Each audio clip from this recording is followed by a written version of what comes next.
Recording in progress. Selamat malam untuk kita semua. Perkenalkan, kami dari kelompok 13 MPSI akan menjelaskan laporan dengan anggota kami yaitu Kevin Manurung dengan NIM 12S19011, Petrus Senaga dengan NIM 12S19025, dan saya sendiri Nixon Utayan dengan NIM 12S19035. Untuk yang pertama akan dijelaskan oleh teman saya Petrus.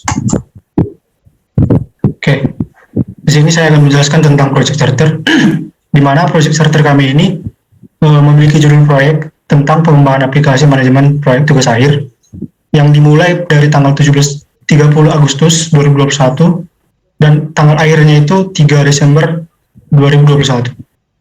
Di mana di sini manajer proyeknya sendiri adalah Nixon Utayan. Nah, di sini dijelaskan informasi anggaran. Institut Teknologi Dell menganggarkan jumlah 190 juta rupiah untuk proyek ini.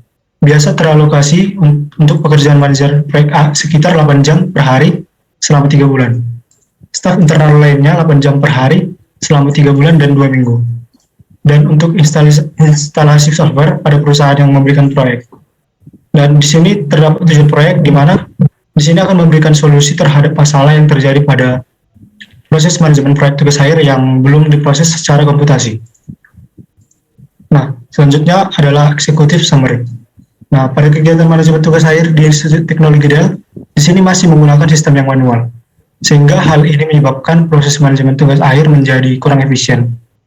Semisal pada saat pengumpulan dokumen tugas akhir secara manual masih dilakukan melalui email, di mana email merupakan umum yang dapat menerima pesan dari pihak manapun dan bukan hanya dari Institut Teknologi Dell saja, sehingga hal tersebut menyulitkan banyak pihak yang terlibat dalam proses manajemen tugas akhir.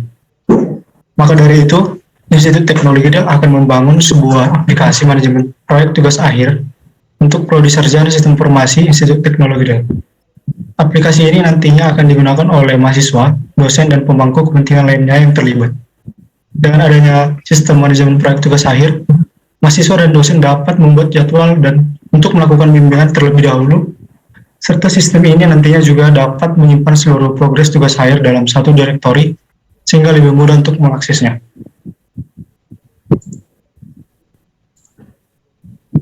Selanjutnya adalah introduction. Nah, di sini pada 1.1 background, di sini dijelaskan pada saat ini mahasiswa sarjana Institut Teknologi Dell, khususnya program studi sistem informasi harus melalui tugas akhir agar dapat dikatakan lulus pada tahap sarjana.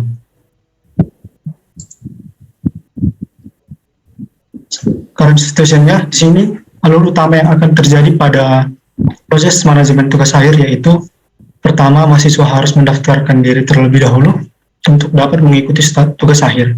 Dengan catatan, mahasiswa sudah memenuhi persyaratan tugas akhir. Setelah proses pendaftaran, maka akan dilanjutkan kepada proses penentuan kelompok tugas akhir, yaitu kelompok yang dipilih sendiri, kemudian akan dikirimkan melalui link Google Form. Setelah itu akan diperiksa oleh koordinator tugas akhir, dan juga koordinator tugas akhir dapat melakukan perubahan pada daftar kelompok yang telah dikirimkan oleh mahasiswa. Setelah kelompok sudah ditentukan, mahasiswa akan memilih topik atau judul untuk tugas akhir. Kemudian koordinator tugas akan menentukan siapa yang akan menjadi dosen pembimbing mahasiswa. Setelah dosen pembimbing ditentukan, maka mahasiswa akan memulai pembuatan proposal.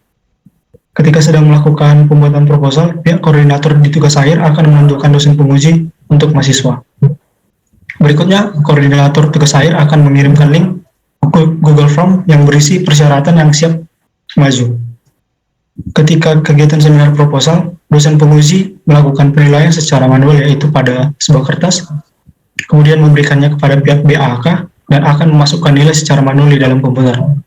Begitu juga pada seminar tugas akhir 1 dan seminar tugas akhir 2. Kemudian pada tahap finalisasi, mahasiswa akan menghasilkan artefak-artefak selama tugas akhir. Setelah finalisasi selesai, maka mahasiswa dapat dikatakan lulus pada tahap sarjana. Selanjutnya, 1.3, select core team. Nah, di sini dapat kita lihat terdapat tiga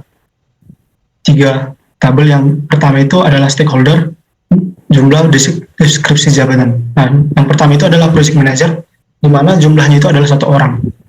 Dan di sini dia akan bertanggung jawab atas terlaksananya segala perencanaan proyek agar perencanaan berhasil. Yang kedua itu ada analis yang terdiri dari 3 orang. Nah, di sini akan melakukan analisis kebutuhan dari sistem yang akan dikembangkan. Yang ketiga itu ada programmer yang terdiri dari 5 orang. Dan berperan dalam hal pengkodean suatu pemrograman, yaitu aplikasi manajemen tugas akhir ini. Yang keempat itu ada tester, di mana jumlahnya adalah 2 orang. Nah, deskripsi jabatannya melakukan pengujian layak atau tidaknya sistem tersebut kebutuhan yang ada sehingga sistem dapat dibuat sesempurna mungkin. Selanjutnya adalah MOV. Di sini terdapat potensial area penjelasan dampak dan terdapat juga potensial area penjelasan dampaknya. Yang pertama adalah finansial. Nah, pada finansial ini, dengan dibuatnya proyek sistem manajemen proyek tugas akhir ini, diharapkan nantinya dapat mengurangi biaya pengeluaran untuk mencetak artefak tugas akhir. Yang kedua ada operasional. Deskripsinya itu dapat meningkatkan efektivitas yang efisien kinerja mahasiswa sistem informasi dalam menggunakan aplikasi dalam pengerjaan tugas akhirnya. Kemudian data yang disimpan di dalamnya tidak akan mudah hilang atau rusak karena faktor aman akan lebih terjamin keamanannya. Yang ketiga itu ada sosial. Di sini dijelaskan pada dampak sosial terdapat beberapa hal, yaitu adanya kemudahan mahasiswa sistem informasi dalam menggunakan aplikasi untuk mengurus penugasan tugas akhir mahasiswa. Selanjutnya adalah ada 1.42 di mana identifikasi nilai yang diinginkan bagi organisasi. Yang pertama itu better atau adanya peningkatan dalam pengerjaan tugas akhir karena yang lebih maju dan baik. Yang kedua ada faster, peningkatan kecepatan pekerjaan, tidak memakan waktu. Yang ketiga itu ada cheaper, data tersimpan dengan aman dan baik. 1.4.3 menentukan matriks atau ukuran yang tepat. Pekerjaan tugas akhir biasanya akan dilakukan secara manual dan itu cukup memakan waktu dan tenaga. Tetapi apabila proyek ini jadi dan dapat digunakan, maka penggunaannya dapat mempersingkat waktu dan tenaga baik dari mahasiswa dan dari dosen. Selanjutnya 1.4 meringkas MOV dalam tabel yang jelas. Nah, tahun pertama di sini dijelaskan waktu pendaftaran diselesaikan dalam waktu kurang lebih 5 menit. Nah, di sini dapat kita lihat penjelasannya sebagai berikut.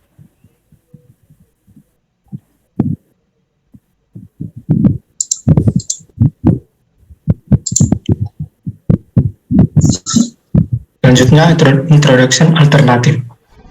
Untuk alternatif 1, sistem manajemen proyek tugas akhir online berbasis web. Aplikasi ini merupakan sebuah sistem informasi dari manajemen proyek tugas akhir yang nantinya bisa digunakan oleh mahasiswa maupun dosen. Aplikasi berbasis web ini dapat diakses secara online, di mana pada aplikasi ini nantinya terdapat menutup pendaftaran, pengumuman, penjadwalan, serta mengupload file dan juga berkas. Mahasiswa menyimpan data yang diunggah mahasiswa tersebut agar nantinya bisa diperiksa. Mahasiswa hanya perlu membuat alamat website manajemen proyek tugas akhir, kemudian memilih hal yang perlu dilakukan, lalu mengunggah file atau berkas yang diperlukan tanpa perlu datang langsung bertemu dengan dosen pembimbing. Nah, untuk project return of investment-nya dapat dilihat pada tabel berikut. Nah, selanjutnya akan dijelaskan oleh teman saya. Untuk yang berikutnya, masih dengan alternatif yang kedua, yaitu sistem pencatatan manajemen proyek tugas akhir online berbasis mobile. Aplikasi ini berupa sebuah sistem informasi yang bisa digunakan oleh mahasiswa maupun dosen. Mahasiswa dan dosen nantinya dapat mengakses aplikasi manajemen proyek tugas akhir secara online dengan mengunggah aplikasi tersebut dengan mengunduh melalui Play Store untuk Android dan juga Apple Store untuk iOS. Dengan aplikasi ini, mahasiswa dapat mengunggah file atau berkas dan dosen dapat menyimpan data yang diunggah mahasiswa secara langsung melalui sistem yang diunggah pada mobile atau tablet yang tersedia. Untuk penghitungan return of investment-nya dapat dilihat sebagai berikut. Berikutnya adalah analysis of alternative. Untuk yang pertama diberikan define visibility, yaitu jenis yang pertama ekonomi. Pengembangan ini akan memberikan dampak perekonomian yang mana akan menyesuaikan dengan bahan seperti software untuk pengembangan aplikasi ini. Dan yang kedua, pengembangan aplikasi ini memiliki hubungan dengan kelayakan suatu organisasi seperti hubungan dosen dan mahasiswa dalam penyelesaian tugas akhir agar hasilnya semakin baik. Untuk yang ketiga, teknis. Secara teknis, diharapkan agar aplikasi manajemen tugas akhir ini dapat digunakan sesuai dengan fungsi-fungsi yang dibutuhkan untuk tugas akhir. Dapat digunakan dosen maupun mahasiswa dengan baik. Berikutnya, identify alternatives. Yang pertama, ekonomi, dengan deskripsi pengembangannya tidak membutuhkan biaya yang besar. Berikutnya, organisasi, yaitu mudah digunakan, dan yang terakhir, teknis, mudah dijalankan. Lalu ada mahasiswa, salah mengisi formulir atau salah mengunggah formulir, dampaknya tinggi, sehingga diberikan penyelesaiannya itu menyediakan fitur filter, peringatan pada web yang dibuat. Define total cost of ownership dapat dilihat sebagai berikut. Untuk tabel ini digunakan untuk apa saja yang digunakan dananya dalam pembangunan proyek dalam proyek berikut menggunakan alternatif seperti tadi. Kemudian untuk return of investment dapat dilihat sebagai berikut. Bisa dilihat untuk alternatif 1 menggunakan ROI-nya yaitu 6,29, sedangkan alternatif 2 yaitu 2,41, dan total skornya untuk alternatif 1 mencapai 7,1935 dan sedangkan alternatif 2 skornya hanya 4,0615. Berikutnya adalah propose and support recommendation. Dari analisis anggaran di atas, dapat disimpulkan bahwa alternatif yang paling baik untuk diterapkan pada Institut Teknologi Dell adalah alternatif nomor 1, dengan membangun sistem informasi manajemen proyek tugas akhir berbasis web untuk mahasiswa dan juga dosen, karena kriteria yang didapat pada alternatif 2 lebih besar daripada kriteria alternatif 1. Berikutnya itu scope management plan. Scope management plan kami menyediakan kerangka ruang lingkup untuk proyek. Apa yang kita lakukan? Rencana manajemen akan merekam manajemen ruang lingkup, peran dan tanggung jawab setiap tim yang terlibat, definisi ruang lingkup, langkah-langkah verifikasi dan pengendalian ruang lingkup, dan struktur rinci pekerjaan proyek. Berikutnya itu roles and responsibility. Project manager berjumlah 1 orang, lalu analisnya ada 3 orang, programmer dibuat dari 5 orang dari SDI Itadel, dan berikutnya juga tester sebanyak 2 orang. Untuk project scope statement, itu kriterianya keamanan informasi yang diterapkan pada sistem harus tinggi, seperti keamanan pada autentikasi pengguna.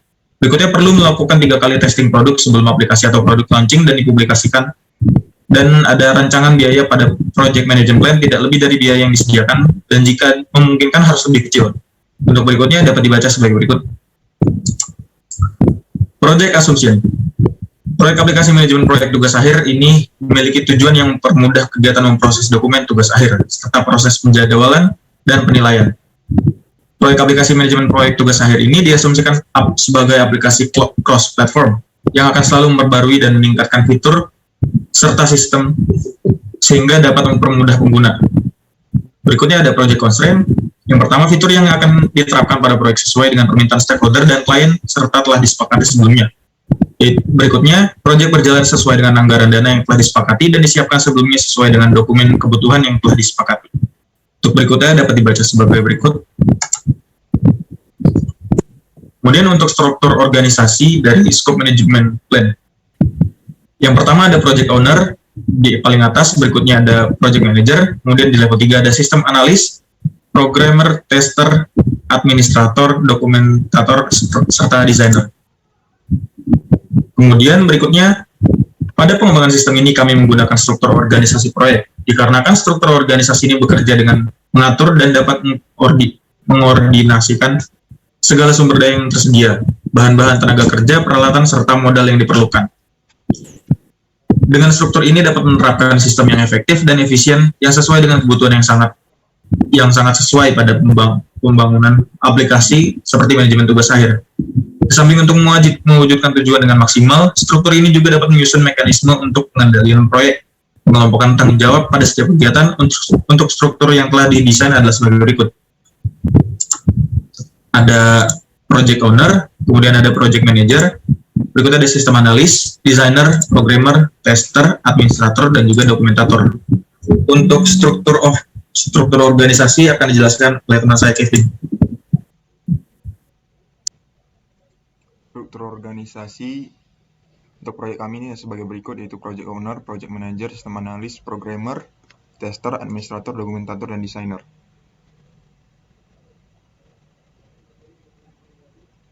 Nah, pada pengembangan sistem ini kami menggunakan struktur organisasi proyek, ya berbasis proyek, karena struktur organisasi ini bekerja dengan mengatur dan mengorganisasikan segala sumber daya. Nah, jadi struktur ini dapat menerapkan sistem yang efektif, efisien, sesuai dengan kebutuhan yang ada. Selanjutnya.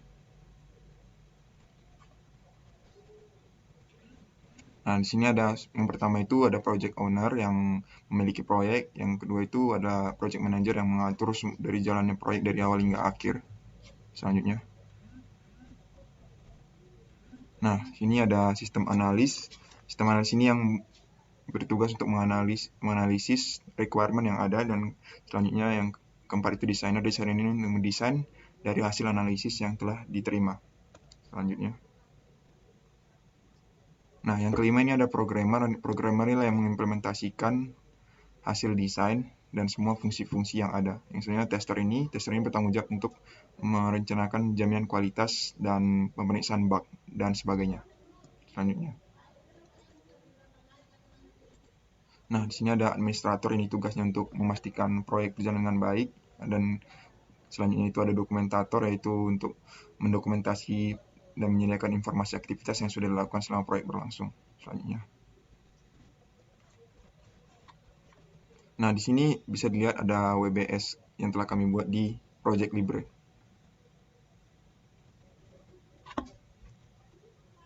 Nah, inilah WBS yang kami buat. Yang pertama itu ada desain aplikasi, ada programming, ada testing, instalasi program, training client, maintenance, close project, affiliate project. Nah, selanjutnya itu ada cost management. Nah, di sini cost management kami ini diperkirakan dalam waktu 3 bulan 2 minggu. Nah, nanti ada tiap bulan menerima gaji 5 juta project manager, analis sebanyak 4 juta, nah, tester itu 3 juta, analis proyek di bulan pertama itu 14 juta, jadi termasuk biaya manajer untuk mewawancarai, dan juga desain itu 30 juta. Pada bulan ketiga dilakukan testing yang membutuhkan waktu 10 juta. Nah, kemudian bulan terakhir itu ada deployment dan membutuhkan biaya 6 juta. Nah, biasanya perusahaan menyediakan reserve itu sebanyak 20%. Selanjutnya. Nah, di sini ada cost management. Nah, di sini ada project manager sesuai dengan tadi, bulan 1 sampai dengan bulan 4 itu 8 juta karena setiap bulannya digaji, jadi hasilnya 32 juta. Ada planning 5 juta, analisis di bulan pertama 12 juta, desain di bulan kedua 15 juta, implementation itu 20 juta, sesuai tadi, testing itu 6 juta, deployment itu untuk hasil akhir itu 6 juta, reserve itu tadi dihitung 20%, jadi ya totalnya itu semua 115 juta. Selanjutnya, sini ada communication management. Nah, di sini kami ada pertama itu project manager, ya dokumen namanya itu status report, formatnya itu ada hard copy, soft copy, dan meeting. Kontak personnya itu Kevin Manurung, itu di first of month. Yang kedua itu ada sistem analis, dokumen namanya itu monthly status report. Dokumen formatnya itu harus meeting, yaitu kontak personnya Petrus Sinaga, Nixon Utayan, dan Sandrina, itu first of month.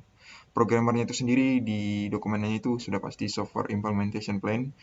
Dokumen formatnya meeting, kontak personnya Reinhard, Agus, Jonathan, Rawenjo, dan Mario di first of month. Dan selanjutnya tester itu ada status report, email meeting, kontak personnya Mark and Steve, dan dunia itu Januari.